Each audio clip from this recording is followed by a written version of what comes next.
And we're continuing with the 28th chapter of David Copperfield, which is called Mr. Micawber's Gauntlet. Mrs. Krupp did not prepare the food as well as David would have liked for his guests, and so they all went down together, he and the two Micawbers and Tommy Traddles, and used a gridiron to cook it to their satisfaction. And as I was interrupted in the middle of a paragraph, I'll begin at the beginning of that.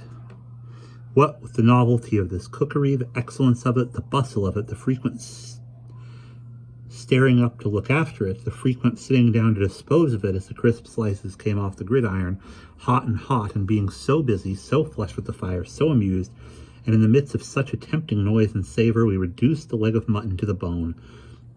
My own appetite came back miraculously. I am ashamed to record it, but I really believe I forgot Dora for a little while. I am satisfied that Mr. and Mrs. Micawber could not have enjoyed the feast more if they had sold a bed to provide it. Traddles laughed as heartily almost the whole time as he ate and worked. Indeed, we all did, all at once, and I dare say there never was a greater success. We were at the height of our enjoyment, and were all busily engaged in our several departments, endeavoring to bring the last batch of slices to a state of perfection that should crown the feast, when I was aware of a strange presence in the room, and my eyes encountered those of the staid Litimer, standing hat in hand before me. "What's the matter?" I involuntarily asked. "I beg your pardon, sir. I was directed to come in. Is my master not here, sir?" "No." "Have you not seen him, sir?" "No. Don't you come from him?" "Not immediately so, sir." Did he tell you you would find him? Did he tell you you would find him here?" "Not exactly so, sir, but I should think he might be here tomorrow, as he has not been here today." "Is he coming up from Oxford?"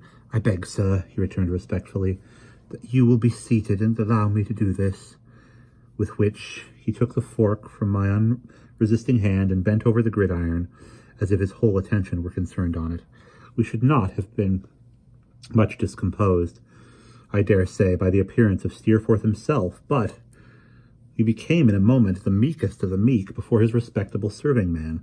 Mr. Micawber, humming a tune to show that he was quite at ease, subsided into his chair, with the handle of a hastily concealed fork sticking out of the bottom of his coat, as if he had stabbed himself. Mrs. Micawber put on her brown gloves, and assumed a genteel languor. Traddles ran his greasy hands through his hair, and stood it bolt upright, and stared in confusion on the tablecloth. As for me, I was a mere infant at the head of my own table, and hardly ventured to glance at the respectable phenomenon who had come from heaven knows where to put my establishment to rights. Meanwhile, he took the mutton off the gridiron and gravely handed it round. We all took some, but our appreciation of it was gone, for we merely made a show of eating it. As we severely pushed away our plates, he noiselessly removed them and set on the cheese. He took that off too when it was done with, cleared the table, piled everything on the dumbwaiter, gave us our wine glasses, and, of his own accord, wheeled the dumbwaiter into the pantry. All this was done in a perfect manner, and he never raised his eyes from what he was about. "Can I do anything more, sir?" I thanked him and said no, but would he take no dinner himself? "None that I am obliged to you, sir." He was moving softly to the door when, in a forlorn hope of saying something naturally, which I never could to this man, I said, "Oh, Litimer, sir. Did you remain at Yarmouth that time?" "Not particularly so, sir." You saw your boat completed?" "Yes, sir. I remained behind on purpose to see the boat completed." "I know." He raised his eyes to mine respectfully. "Mr. Steerforth has not seen it yet, I suppose?" "I really can't say, sir, I think. But I really can't say, sir. I wish you good night, sir." He comprehended everybody present in the respectable bow with which he followed these words and disappeared. My visitors seemed to breathe more freely when he was gone. "What punch, my dear Copperfield?" said Mr. Micawber, tasting it. "Like time and tide waits for no man. Ah, It is at the present moment in high flavour. My love, will you give me your opinion? Mrs. Micawber pronounced it excellent. Then I will drink it, said Mr. Micawber. If a friend of Copperfield will permit me to take the social liberty, in the days when my friend Copperfield and myself were younger and fought our way in the world side by side, I may say of myself and Copperfield, in words that we have sung together before now, that we twa hae run about the braes and put the gowans fine. In a figurative point of view, on several occasions, I am not exactly aware, said Mr. Micawber, with the old roll in his voice, and the old indescribable air of saying something genteel, what gowns may be, but I have no doubt that Copperfield and myself would frequently have taken a pull at them, if it had been feasible. Mr. Micawber, at the then present moment, took a pull at his punch. So we all did, Traddles evidently lost in wondering at what distant time Mr. Micawber and I could have been comrades in the battle of the world. Ahem, said Mr. Micawber, clearing his throat and warming with the punch and with the fire. My dear, another glass? Mrs. Micawber said it must be very little, but we couldn't allow that, so it was a glassful. As we are quite confident here, said Mr. Copperfield, said Mrs. Micawber, sipping her punch, Mr. Traddles being a part of our domesticity, I should much like to have your opinion on Mr. Micawber's prospects. Mr. Micawber, leaning back in his chair with his hands in his pockets, eyes at the side, and nodded his head, as much as to say that the case was very clearly put. Mrs. Micawber went on to say, still with the same air of putting a case lucidly, What's the conclusion, my dear Mr. Copperfield, to which I am irresistibly brought? Am I wrong in saying it is clear that we must live? I answered, Not at all, and Traddles answered, Not at all. And I found myself afterwards sagely adding, alone, that a person must either live or die. Just so, returned Mrs. Micawber. It is precisely that, and the fact is, my dear Mr. Copperfield, that we cannot live without something wickedly different from existing circumstances shortly turning up. Now, I am convinced myself, and this I have pointed out to Mr. Micawber several times of late, that things cannot be expected to turn up of themselves. We must, in a measure, assist to turn them up. I may be wrong, but I have formed that opinion. Both Traddles and I applauded it highly. Very well, said Mrs. Micawber. Then what do I recommend? Here is Mr. Micawber, with a variety of qualifications, with great talent. Really, my love, said Mr. Micawber. Pray, dear, allow me to conclude. Here is Mr. Micawber, with a variety of qualifications, with great talent, I should say with genius, but that may be the partiality of a wife. Traddles and I both murmured, No. And here is Mr. Micawber, without any suitable position or employment.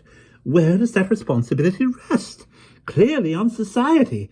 Then I would make a fact so disgraceful known, and boldly challenge society to set it right.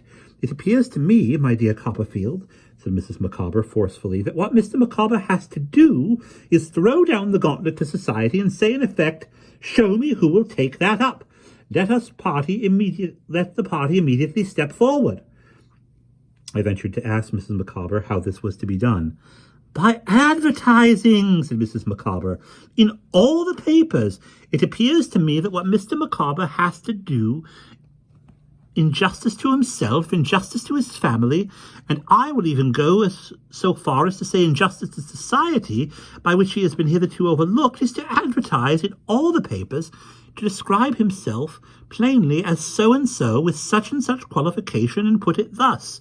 Now employ me on remunerative terms, and address post-paid to W.M. Post Office, Camden Town.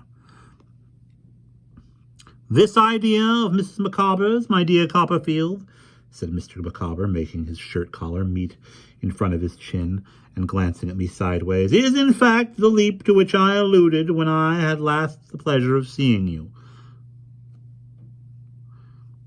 Advertising is rather expensive, I remarked dubiously. Exactly so, said Mrs. Micawber, preserving the same logical air. Quite true, my dear Mr. Copperfield. I have made the identical observation to Mr. Micawber. It is for that reason especially that I think Mr. Micawber ought, as I have already said, in justice to himself, in justice to his family, and in justice to society, to raise a certain sum of money on a bill. Mr. Micawber, leaning back in his chair, tried with his eyeglass and cast his eyes up from the ceiling, but I thought him observant of Traddles too, who was looking at the fire. If no member of my family, said Mrs. Micawber, is possessed of sufficient natural feeling to negotiate that bill, I believe there is a better business term to express what I mean. Mr. Micawber, with his eyes still cast upon the ceiling, suggested, discount. To discount that bill, said Mrs. Micawber, then my opinion is that Mr. Micawber should go into the city, should take that bill into the money market, and should dispose of it for what he can get. I felt, but I was sure, I don't know why, that this was self-denying and devoted in Mrs. Micawber, and I uttered a murmur to that effect. Traddles, who took his tone from me, did likewise, still looking at the fire.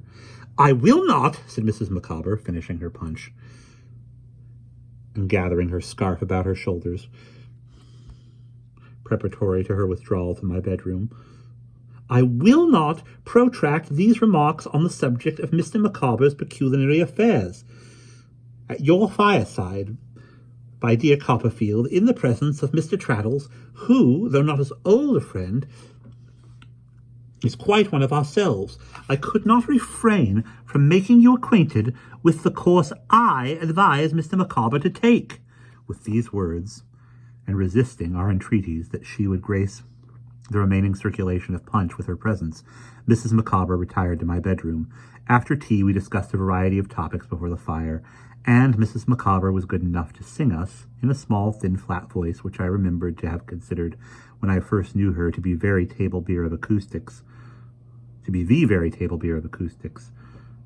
the favourite ballads of the Dashing White Sergeant and Little Tafflin. It was between 10 and 11 o'clock when Mrs. Micawber rose to replace her cap in the witty brown paper parcel and put on her bonnet. Mr. Micawber took the opportunity to slip a letter into my hand, with a whispered request that I would read it at my leisure. I also took the opportunity, when Mr. Micawber was going first, leading Mrs. Micawber, and Traddles was following with the cap, to detain Traddles for a moment on top of the stairs. Traddles, said I, Mr. Micawber didn't mean any harm, poor fellow, but if I were you, I wouldn't lend him anything. My dear Copperfield, returned Traddles, smiling, I haven't got anything to lend. You have got a name, you know, said I. Oh, you call that something to lend, returned Traddles with a thoughtful look. Certainly. Oh, said Traddles. Yes, to be sure. I'm very much obliged to you, Copperfield, but I am afraid I have lent him that already. For the bill that is to be a certain investment, I inquired. No, said Traddles, not for that one. This is the first I have heard of that one. I have been thinking that he was more likely to propose that one on the way home. Mine's another. I hope there will be nothing wrong about it, said I. I hope not, said Traddles. I should think not, though, because he told me only the other day that I was provided for. That was Mr. Micawber's expression, provided for. Mr. Micawber, looking up at this juncture to where we were standing, I had only time to repeat my caution. Traddles thanked me and descended, but I was much afraid when I observed the good-natured manner in which he went with the cap in his hand and gave Mrs. Micawber his arm, that he would be carried into the money market, neck and heels. And we will pause there.